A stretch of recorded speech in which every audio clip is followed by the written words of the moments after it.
The Cape Girardeau Outdoor Sculpture exhibit on Broadway has been in the planning stages for 2 years with contributing artists from all around the United States. Professor Chris Wubina from Southeast Missouri State University was instrumental in the exhibit and shares his story about how this exhibit came to fruition.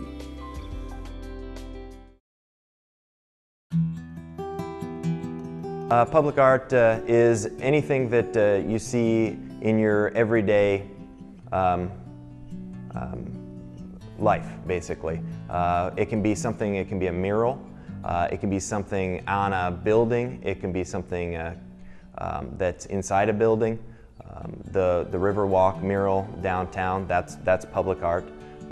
But it doesn't have to be something that's painted. It can also be something that is constructed, something that's three-dimensional. And it's something for the public to not just enjoy or think is beautiful or aesthetically pleasing. It's something that changes our everyday, challenges us to think about things, to think about what we think about the form or the content of the piece. It's not something that you have to go into a museum to see or a gallery. It's something that is right there with you, existing with you in your community. We've been working on the exhibit, the prospectus, the nuts and bolts of it for, I would have to say, about 2 years, if not more. Because there are a lot of legal things that we have to think about, a lot of fundraising we have to think about, and just the basic logistics of how do we get large-scale sculpture, here. Originally started when I read in the newspaper that Broadway was going to be repaved, redid, reconstructed to this new, Broadway. And in that newspaper article, I read that there was going to be a sculpture component, and I thought that this was interesting, and I was interested in being a part of that because being a sculpture professor here in this university in this town, I thought I would have something to contribute. Whenever you want to create something new out of your downtown, all cities see this, all cities have this, whether they're large cities or smaller cities.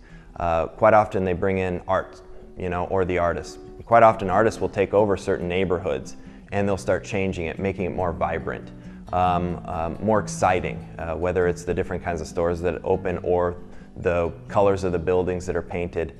But in this case, one way of creating more revitalization or more dynamic environment downtown is to bring in these different sculptures that don't have one theme. They're all different. So from sculpture to sculpture, from block to block, you see something different. And I think that for a community, such as Cape Girardeau, where people are very proud of their community, I think it's really important to not only plant trees or work with outdoor environments, planted spaces, but also something else, something that brings a different, I think, challenging thing visually, and that's what I think it brings to Cape Girardeau. These pieces are not permanent; they're only up for a year. After a year, the artist will come back and deinstall them, and then hopefully we'll have another set of 7 or hopefully more to be in different places.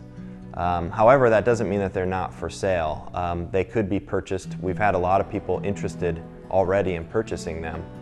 So if whether it's a local business or a private person who wants it for their backyard, they are for sale. So some of them may actually stay in this community.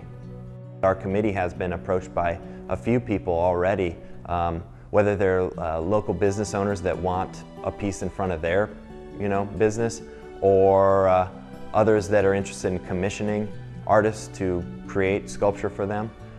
So I think that this is something that's going to grow. It may start entering into the parks. It may have a bigger role on campus. We just have to see. So I think that people in this community who've never seen anything like this before are gonna see the many different ways you can view art. And so we're all going to be educated every single year.